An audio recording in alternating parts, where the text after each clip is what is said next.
Assalamualaikum warahmatullahi wabarakatuh. Selamat malam Bapak dan juga teman-teman semuanya. Kali ini kami dari kelompok 4, kelas Hukum Transaksi Elektronik 3.1 akan mempresentasikan jurnal yang telah kami susun, yaitu dengan judul Perlindungan Hukum Konsumen Terhadap Barang yang Tidak Sesuai dengan Pesanan pada Aplikasi Belanja Online Shopee. Eh, Mungkin selanjutnya saya akan memperkenalkan nama-nama anggota dari kelompok 4. Boleh ditolong operator, next slide.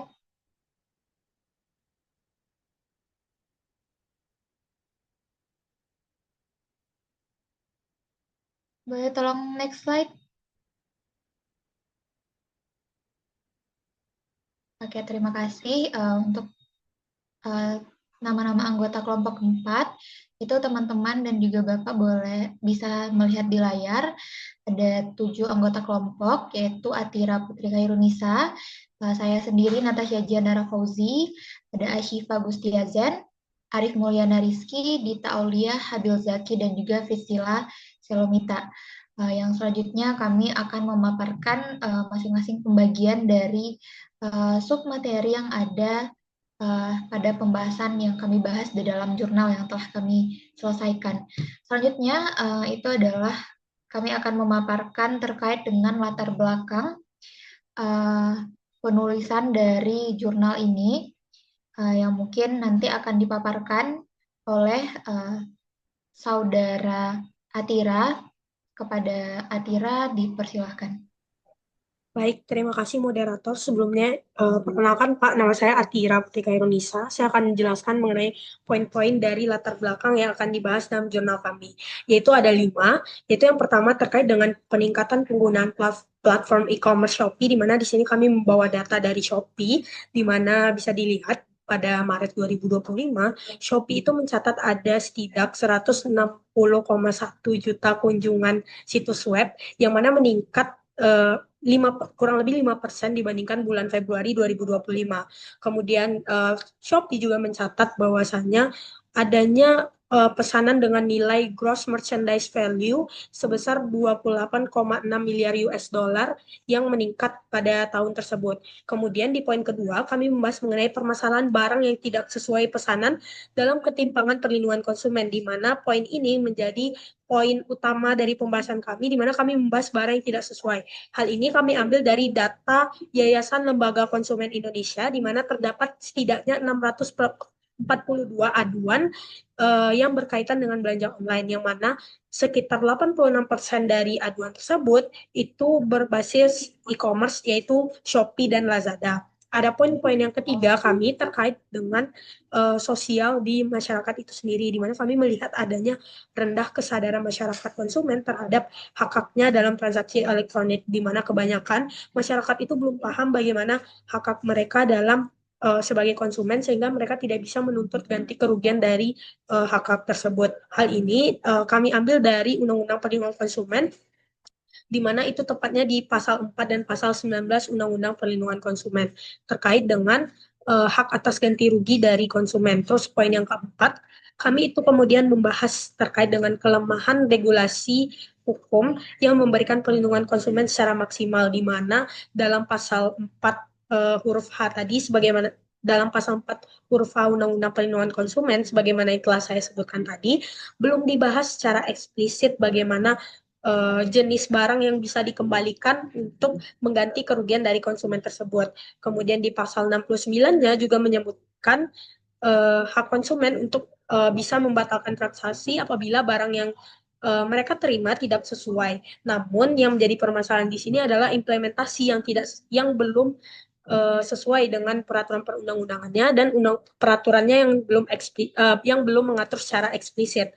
Kemudian di poin kelima, kami membahas mengenai bagaimana urgensi penegakan perlindungan hukum bagi konsumen di platform online, yang mana hal ini sebenarnya telah diatur dalam BW, Undang-Undang ITE, dan Undang-Undang Perlindungan Konsumen, serta di dalam Undang-Undang Hukum Pidana juga telah dijelaskan bagaimana pengaturan pidana apabila konsumen mengalami kerugian dari eh, transaksi jual beli. Kemudian juga ada PP nomor 80 tahun 2019 dan kemudian kami juga akan membahas bagaimana perlindungan dari aplikasi Shopee dan langkah hukum yang dapat ditempuh dari konsumen untuk meminta ganti kerugian dari barang yang tidak sesuai tersebut. Mungkin sekian sedikit poin yang akan kami bahas dalam jurnal kami. Terima kasih, dikembalikan pada moderator. Terima kasih Atira telah menjelaskan mengenai latar belakang dari uh, jurnal yang kita tulis ini. Mungkin selanjutnya terkait juga dengan rumusan masalah. Mungkin kepada operator boleh tolong kembalikan. Nah, di sini terdapat beberapa rumusan masalah yang kami rumuskan dari data-data yang ada di latar belakang sebelumnya. Yang pertama, kami akan menjawab mungkin pertanyaan dari rumusan masalah ini, yaitu bagaimana perlindungan hukum bagi konsumen yang ada di dalam kitab BW. Lalu selanjutnya juga mengenai bagaimana perlindungan hukum bagi konsumen yang ada dalam Undang-Undang ITE dan juga selanjutnya dalam Undang-Undang Perlindungan Konsumen. Yang selanjutnya, ya poin keempat, terdapat apa bentuk perlindungan hukum bagi konsumen dalam ranah hukum pidana. Jadi kita juga selain membahas terkait dengan peraturan regulasi dalam hukum perdata, kita juga membahas bagaimana perlindungan hukum bagi konsumen dalam ranah pidana. Lalu selanjutnya juga terdapat perlindungan hukum bagi konsumen itu dalam peraturan pemerintah nomor 80 tahun 2019 tentang perdagangan melalui sistem elektronik. Selanjutnya juga kami akan membahas terkait rumusan masalah apa saja mekanisme atau upaya penyelesaian permasalahan terkait dengan barang yang diterima itu tidak sesuai dengan apa yang dipesan dalam aplikasi, terutama dalam aplikasi Shopee dalam pembahasan ini. Lalu yang terakhir juga mengenai bagaimana langkah hukum yang dapat ditempuh oleh konsumen dalam upaya pemenuhan haknya sebagai konsumen dalam transaksi elektronik, dan juga ini dapat berupa perlindungan preventif dan juga represif. Mungkin terkait rumusan masalah, sekian. Selanjutnya juga kita akan perlu membahas mengenai tujuan dan juga terdapat beberapa contoh kasus yang kami jabarkan. Untuk pemaparan ini akan dibantu oleh saudari Priscilla. Kepada Sila dipersilahkan. Baik, terima kasih moderator. Sebelumnya mohon izin Bapak, perkenalkan saya Virsila Selomita, yang mana pada kesempatan kali ini saya akan menjelaskan tentang tujuan penelitian kami pada jurnal kali ini, yang mana tujuan penelitian kami pada jurnal kali ini adalah untuk memberitahukan kepada masyarakat luas bahwasannya masyarakat tersebut telah dilindungi dalam undang-undang dalam transaksi jual beli, yang mana masih banyak saat sekarang ini masyarakat yang belum mengetahui bahwa mereka mempunyai hak atas barang yang diterima jika tidak sesuai dengan yang ada di deskripsi atau yang mereka pesan, maka undang-undang melindungi mereka terhadap hal itu. Selanjutnya, tujuan dari penelitian ini adalah untuk memberitahukan bahwasanya jual beli maupun langsung dan tidak langsung dalam ranah elektronik tetap dilindungi oleh undang-undang, baik itu undang-undang perlindungan konsumen maupun undang-undang dalam ITE. Selanjutnya, berangkat dari tujuan penelitian tadi, kami menemukan kasus yang mana kasus terhadap barang yang diterima konsumen namun tidak sesuai dengan apa yang telah disepakati atau deskripsi pada layar penjual waktu itu. Kasusnya di sini adalah seorang konsumen yang bernama Teddy telah membeli casing yang mana melalui Shopee pada tanggal 15 April 2020. Namun, pada 17 April 2020, Teddy menerima barang tidak sesuai dengan deskripsi yang ada. Selanjutnya, ia kemudian mengajukan retur pada tanggal 22 April 2020, namun di sini mulai terjadi masalah yang mana alamat retur yang diberikan oleh Shopee ternyata tidak lengkap, sehingga mengakibatkan barang yang dibeli oleh Teddy tadi dan akan diretur kepada si penjual tidak sampai ke tangan penjual, sehingga berakibat penjual menolak untuk memberikan pengembalian uang kepada konsumen. Nah, di sini penjual tidak memberikan solusi yang jelas terhadap uang dan barang yang telah hilang tadi, dan Shopee pun tidak memberikan kejelasan terhadap itu. Di sini sangat menimbulkan kerugian yang besar bagi konsumen. maupun eh, pihak penjual karena eh, baik barang dan duit sama-sama tidak diterima oleh pihak penjual. Baik, langsung saja masuk kepada pembahasan kami yang pertama, yaitu mengenai perlindungan konsumen yang telah diatur dalam Kitab Undang-Undang Hukum Perdata. Melanjutkan apa yang telah saya bahas sebelumnya, bahwasanya perlindungan konsumen ini sebelum hadir Undang-Undang Nomor 8 Tahun 1999, perlindungan konsumen diatur secara implisit atau secara tidak langsung di dalam Undang-Undang Hukum Perdata, yang mana KUH sendiri mengatur bagaimana prinsip-prinsip dalam kontrak, wan prestasi, cacat tersembunyi atau hidden fact dan ganti rugi dalam jual beli.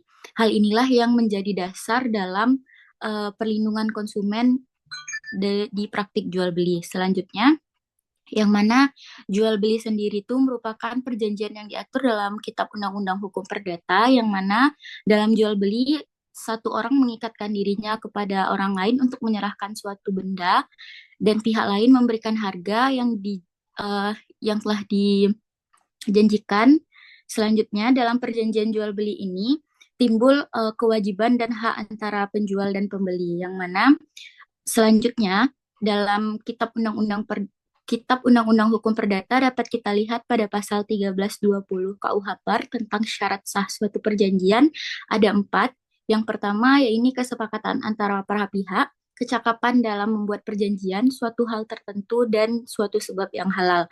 Pasal inilah yang menjadi dasar suatu kontrak atau perjanjian jual beli. Nah, dapat kita lihat pada perlindungan konsumen sendiri, jual beli yang terjadi secara elektronik, di sini konsumen harus benar-benar memahami isi perjanjian yang telah dibuat, yang mana dalam pelaksanaan jual beli secara elektronik, konsumen tidak boleh membeli barang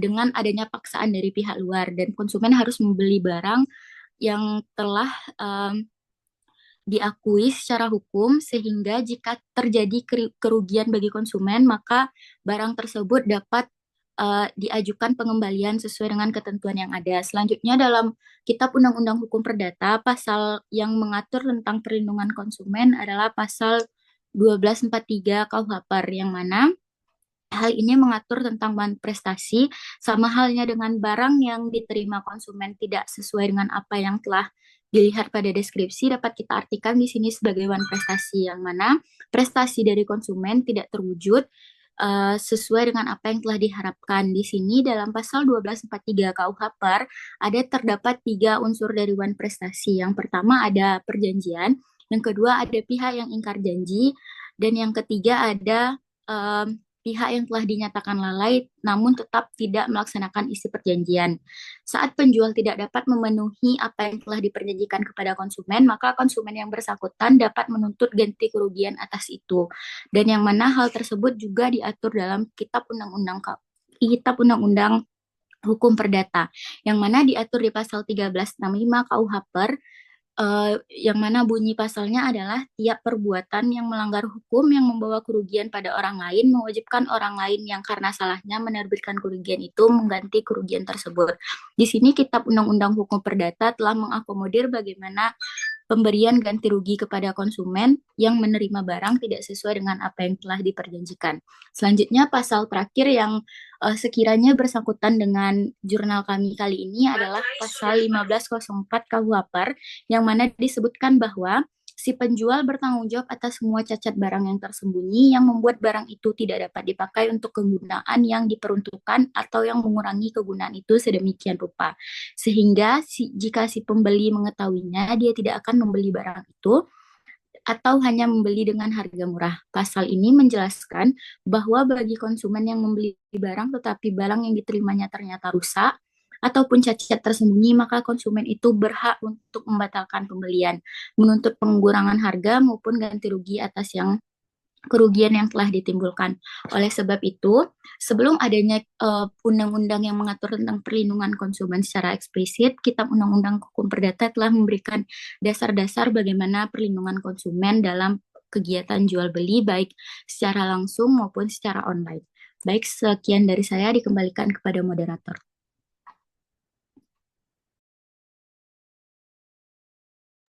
Baik, terima kasih Sila telah memaparkan terkait dengan dari tujuan, lalu juga sampai dengan pembahasan terkait dengan perlindungan hukum bagi konsumen dalam BW. Baiklah, terkait dengan pembahasan selanjutnya, yaitu mengenai perlindungan hukum bagi konsumen dalam Undang-Undang ITE, itu akan saya jelaskan sendiri, saya Natasha Jiandara Fauzi.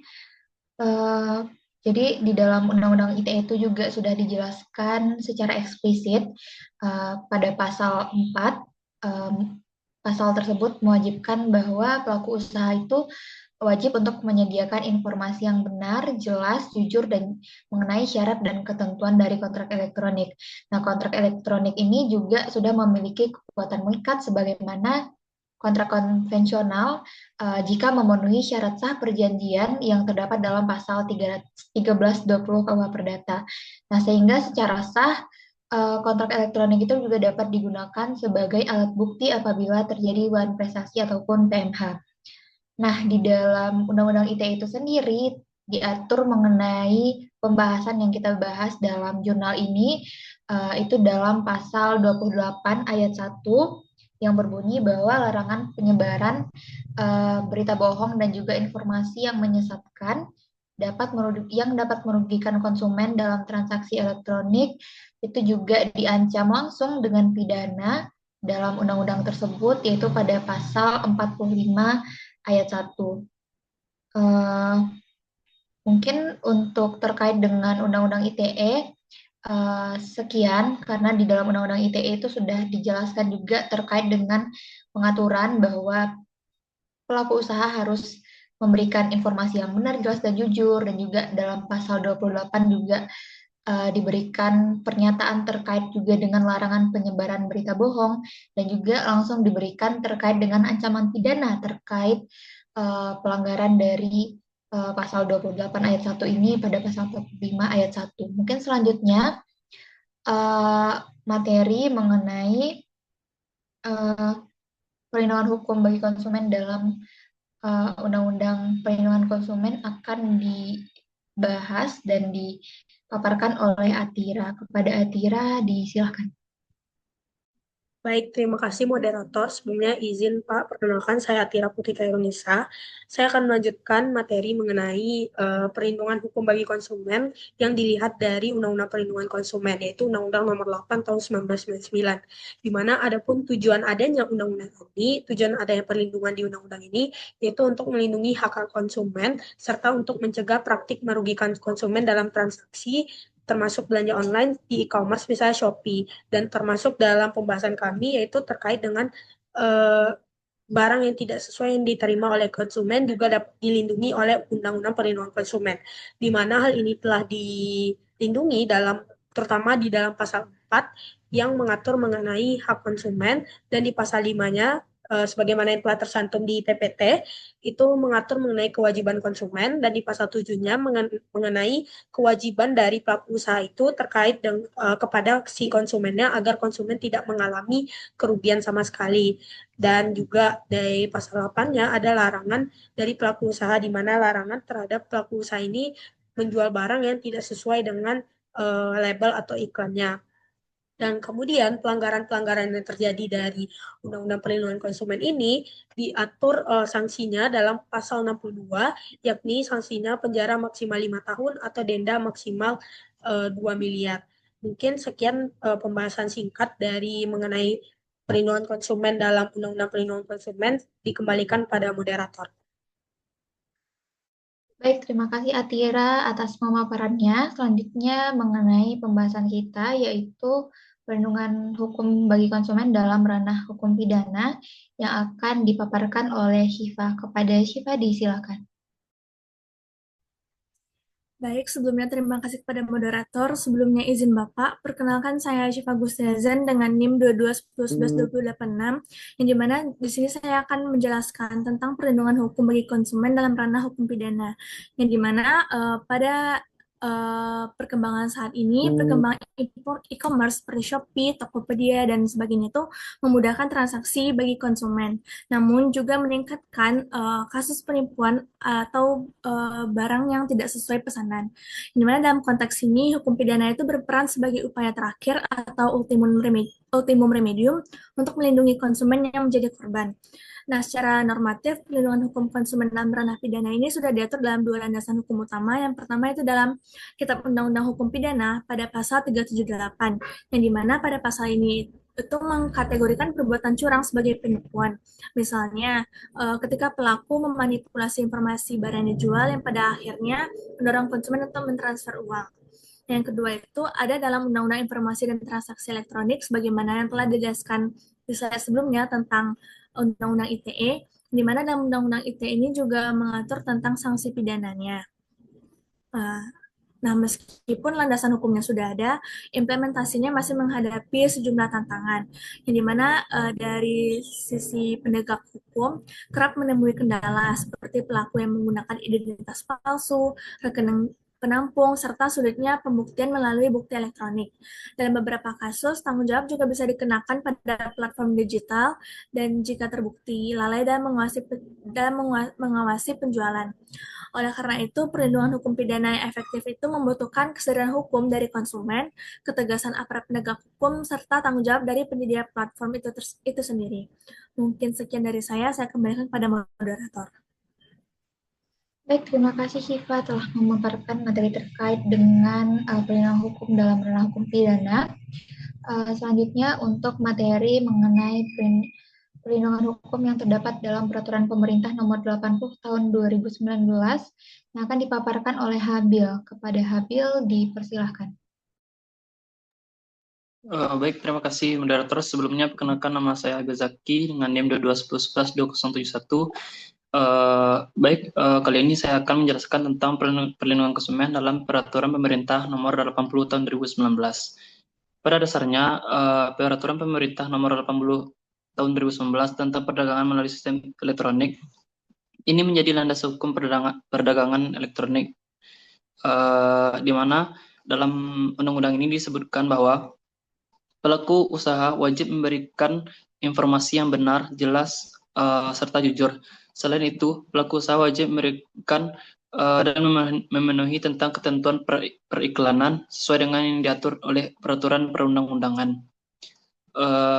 Informasi yang jelas atau jujur ini setidaknya memuat yaitu kebenaran dan keakuratan informasi. Yang kedua, kesesuaian informasi yang diiklankan dengan fisik barang atau jasa. Yang ketiga yaitu kelayakan konsumsi barang dan jasa. Yang keempat, legalitas barang. Yang kelima, kualitas harga barang atau jasa. Selain itu, dalam undang-undang ini diberikan perlindungan terhadap konsumen, di mana konsumen itu berhak mengembalikan atau membatalkan pesanan yang ditawarkan oleh pelaku usaha jika terdapat kesalahan atau ketidaksesuaian barang dan atau jasa. Selain itu, dalam undang-undang ini disebutkan bahwa untuk biaya pengiriman pengembalian barang ini ditanggung oleh pihak pelaku usaha atau orang yang menawarkan barang atau jasa.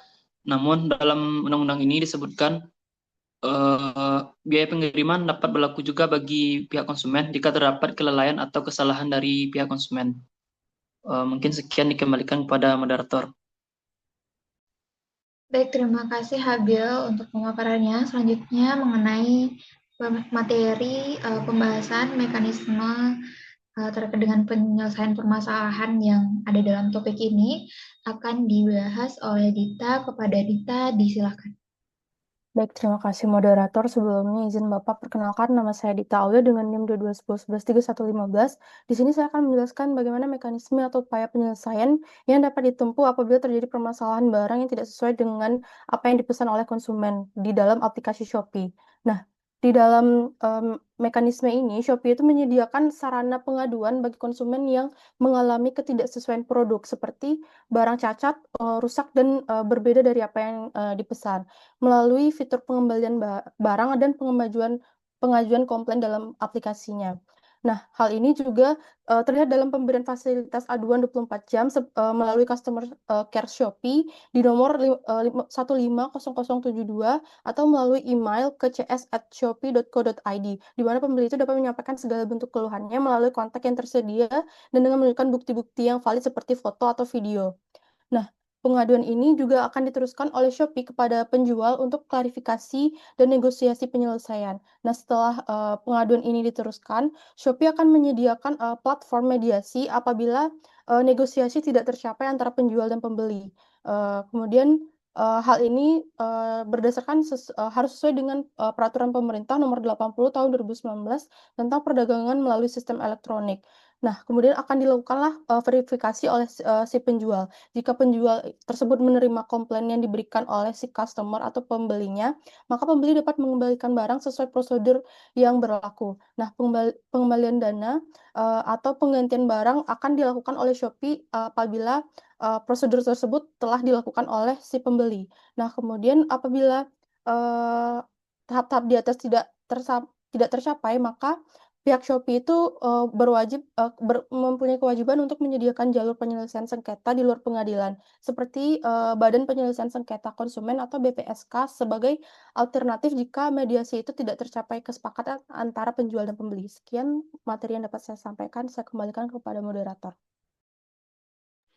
Baik, terima kasih Dita untuk penjelasannya. Selanjutnya untuk pembahasan kita yang terakhir terkait dengan upaya yang dapat dilakukan akan dipaparkan oleh Arif. Kepada Arif, disilakan. Terima kasih moderator untuk upaya hukum bisa ditempuh ketika adanya sengketa penasihat elektronik tersebut dapat dibagi jadi dua. Nah, dalam Undang-Undang Perlindungan Konsumen pasal 45 ayat 2 disebutkan bahwa penyelesaian sengketa konsumen itu dapat ditempuh dengan dua cara, itu dengan litigasi dan non litigasi. Nah, untuk upaya litigasi, non litigasi itu upaya preventif. Itu meliputi konsiliasi, mediasi, dan arbitrasi yang nantinya bakal diselesaikan oleh BPSK atau Badan Penyelesaian Sengketa Konsumen. Nah, konsiliasi itu nantinya dari BPSK akan mempertemukan dari konsumen dan juga penyedia layanan, dan tidak ada intervensi dari BPSK selainnya untuk mempertemukan. Nah, sedangkan untuk mediasi, BPSK itu akan aktif untuk memberikan saran nantinya. Dan untuk arbitrase, seluruh penyelesaian sengketa diserahkan sepenuhnya kepada BPSK. Nah, ketika upaya non litigasi tidak dapat ditempuh dan tidak mendapatkan keberhasilan, maka upaya selanjutnya adalah upaya litigasi. Dalam pasal 48 Undang-Undang ITE disebutkan bahwa pelaksanaan upaya litigasi dilaksanakan pada peradilan umum. Nah, dapat digarisbawahi bahwa sebelum masuk pada upaya represi, upaya preventif harus ditempuh terlebih dahulu. Nah, untuk upaya litigasi tentunya akan ditempuh melalui pengajuan gugatan ke pengadilan sesuai dengan yang diatur dalam pasal 48. Sekian, dikembalikan. Baik, terima kasih Arif untuk pemaparannya. Selanjutnya terkait juga dengan kesimpulan dari pemaparan kami pada hari ini. Jadi dalam pembahasan kami itu difokuskan kepada regulasi hukum yang ada terkait dengan pelindungan hukum konsumen dalam transaksi elektronik. Nah, pengaturan-pengaturan yang sudah ada itu juga membuktikan adanya bentuk tanggung jawab dari pemerintah terhadap hak dan juga kewajiban dari warga negara. Regulasi yang mungkin tadi sudah kita bahas juga, yaitu terkait dengan perlindungan hukum yang terdapat dalam AWA Perdata atau dalam BW, lalu juga terdapat dalam Undang-Undang Informasi dan Transaksi Elektronik, dalam Undang-Undang Perlindungan Konsumen, dalam peraturan pemerintah mengenai perdagangan melalui sistem elektronik. Dan juga pemerintah itu juga telah mengatur secara tegas terkait dengan mekanisme untuk penyelesaian sengketa dan juga terkait dengan bagaimana langkah hukum yang bisa dilakukan oleh konsumen ataupun pelaku usaha yang terlibat dalam transaksi melalui media elektronik ini. Itu dalam pembahasan ini kami rigidkan mengenai kegiatan perdagangan online dalam aplikasi Shopee. Dan upaya hukum itu tadi juga sudah dibahas sebelumnya, itu dapat ditempuh berupa upaya preventif dan juga upaya represif. Mungkin sekian terkait dengan pemaparan kami mengenai jurnal yang telah kami buat ini dari kelompok 4 terkait dengan apabila terdapat pertanyaan ataupun kritik dan saran dari Bapak dan juga teman-teman, mungkin boleh disampaikan ketika kita nanti kelas di pertemuan selanjutnya. Dari kami mengucapkan mohon maaf apabila terdapat kekeliruan dan juga kesalahan, dan juga kami ucapkan terima kasih banyak untuk perhatiannya kepada Bapak dan juga teman-teman. Mungkin sekian, saya akhiri. Assalamualaikum warahmatullahi wabarakatuh.